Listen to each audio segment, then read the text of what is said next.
du Pidgin TV News. Et cet instant est réservé à nos invités. Ce matin, on va commencer par une association. On vous rappelle déjà que dimanche dernier a été célébrée la journée mondiale du souvenir des victimes de la route.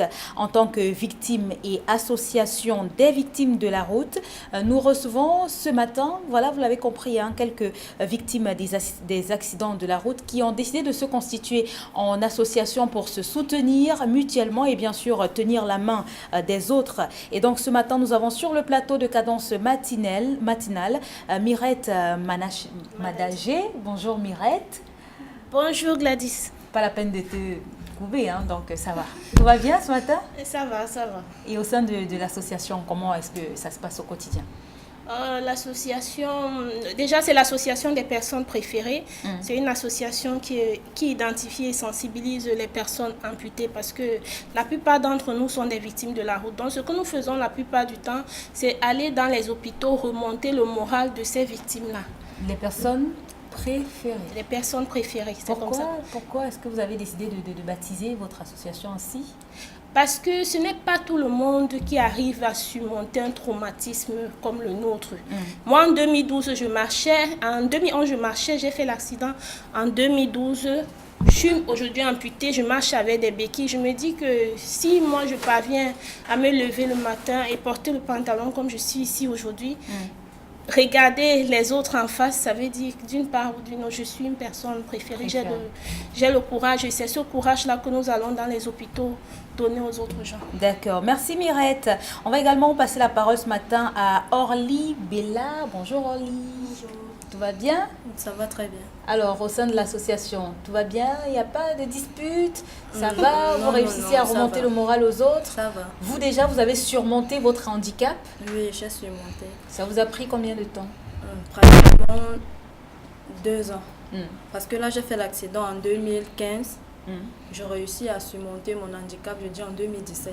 D'accord. C'est là où je me décide, je sors de mes gants. Qu'est-ce qui a été le déclic? Parce qu'il y a toujours un élément déclencheur. Qu'est-ce qui vous fait prendre cette décision? En fait, j'ai reçu la visite de Mirette parce que c'est elle la présidente de l'association. Je déprimais vraiment, ça n'allait pas. Elle m'a rendu visite à la maison. Et la voyant toute souriante, elle était tellement sexy, toute belle. Elle m'a tellement parlé et ça m'a donné envie de changer immédiatement. Et le lendemain, je me suis dit, si elle a réussi, pourquoi pas moi? Donc, et c'est de là que j'ai pris la force. Je me suis lancée dans l'association comme ça. D'accord. Alors Mirette, quelles sont les activités que vous menez au sein de l'association des personnes préférées? Nous faisons la campagne d'identification et de sensibilisation des personnes amputées.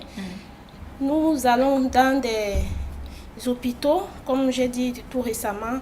Nous faisons aussi, dans l'activité principale de notre association, vraiment, c'est la psychothérapie. C'est comme ça que moi, j'aime appeler ça. Donc, remonter le moral de l'autre. C'est juste parce que nous n'avons pas encore vraiment un cadre idéal pour ça. C'est un projet que nous avons monté. Nous n'avons pas encore reçu de financement. De soutien pour ça, mais c'est la psychothérapie, c'est notre activité principale et c'est même pour ça que nous sommes ici aujourd'hui pour parler de ça concernant la journée de souvenir des victimes de la route qui est passée dimanche dernier dans notre association. Nous avons fait une série d'activités qui étaient des prises de photo shooting comme vous êtes en train de regarder là, avec des messages qui viennent du cœur. Parce que ces messages qui sont écrits sur ces images-là, ce sont des messages qui viennent du cœur. Et nous avons été accompagnés sur ça par des studios. Il a décidé de faire ça pour nous. Donc, c'est la psychothérapie. La psychothérapie, c'est notre activité principale. Et vous avez besoin de quoi au sein de votre association pour mener à bien vos différentes activités? De quoi est-ce que vous avez besoin? Nous avons besoin d'un espace, d'un espace où on peut se réunir là-bas, discuter ensemble, essayer de trouver des solutions concernant nos problèmes. Nous avons besoin, je ne sais pas comment je vais appeler ça. Il faut le dire de manière simple, on va comprendre. Nous avons besoin vraiment du soutien pour les événements que nous menons concernant comme la dernière fois nous avons fait l'opération 20 prothèses pour 20 personnes amputées. Ce sont des opérations comme ça que nous faisons pour apporter des prothèses aux membres de notre association. Ça veut dire que nous avons besoin du soutien pour financer la fabrication des prothèses des personnes amputées après leur sortie de l'hôpital. Nous avons besoin de recevoir aussi des formations de tous ceux-là qui sont dans des entreprises, parce que chez nous, il y a des gens qui ont fréquenté. Ils ont fréquenté, mais ils n'ont pas l'expérience professionnelle, parce qu'on ne les accorde pas ça. Donc, s'il y a parfois de temps en temps des gens qui viennent en association former les autres pour qu'ils puissent aussi s'intégrer facilement dans la société, je pense aussi que c'est ce pourquoi nous luttons aujourd'hui. Et l'association compte en moyenne combien de membres de nos jours? Nous sommes à plus de 170 personnes identifiées. Ça veut dire 170 personnes amputées identifiées. Donc, dans la ville de Douala, il y a plus de 120.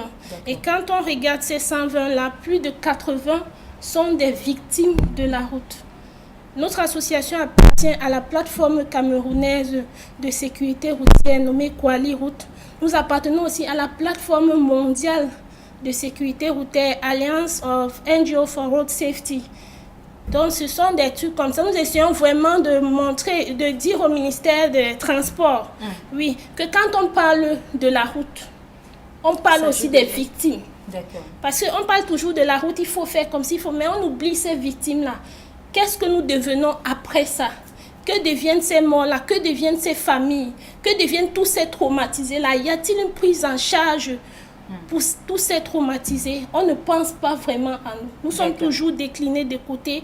Non, on doit arranger la route, mais les victimes, que faites-vous de ces victimes?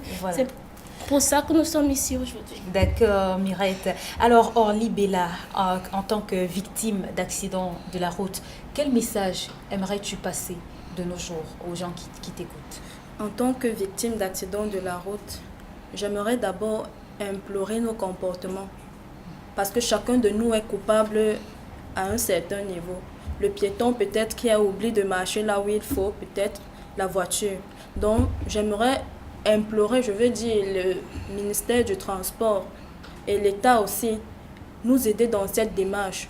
Donc nous disons donc stop à l'incivisme, à l'excès de vitesse, à la fatigue au volant, à la conduite en état d'ébriété, en état d'ivresse. Nous disons stop au manque de visite technique ou aux mauvaises visites techniques, au mauvais état de route. En fait, nous déclinons tout ce qui est négatif, tous ces facteurs-là qui minent à ce que la route, parce que quand tu marches en route, tu ne te dis pas que ceci va t'arriver. Je prends le cas de Mirette, elle était sur sa moto, elle a été heurtée. D'autres marchaient, normalement, ils ont été heurtés. Donc nous disons stop à tous ces facteurs qui minent vraiment le secteur du transport. Nous voulons prendre des cas arrivés sans qu'il y ait quelque chose qui nous arrive. Donc nous voulons vraiment, à travers notre association, diminuer ne serait-ce que le risque d'accident. Alors, comment on fait pour vous contacter, Mireille? C'est clair que vous êtes très active sur Facebook, mais en dehors de cette plateforme, est-ce qu'il y a d'autres moyens pour vous contacter? Bien sûr, il y a d'autres moyens. Nous avons déjà une adresse mail qui est adppam comme amputé, adppamp@gmail.com. Nous avons 2 numéros de téléphone, 6 98 50 69 30 et 6 76 95 59 19. D'accord. Merci à toutes les deux d'être passées ce matin. Je peux remercier. Oui, bien sûr. Oui, je vais remercier déjà Equinox pour cette rubrique, pour ce passage aussi. Merci beaucoup pour tout ce que vous faites pour le social. Vraiment, merci. Je vais remercier des studios qui nous ont accompagnés durant cette campagne-ci. Des studios à Douala. Oui, c'est un studio de photos. Oui, qui nous a accompagnés à Douala. Je remercie la plateforme de sécurité routière. Merci vraiment à tous. Et salut à tous. Prudence. Bonne suite les filles dans vos différentes activités. Je rappelle que vous êtes membre de l'association des personnes préférées. Et le bal des invités se poursuit.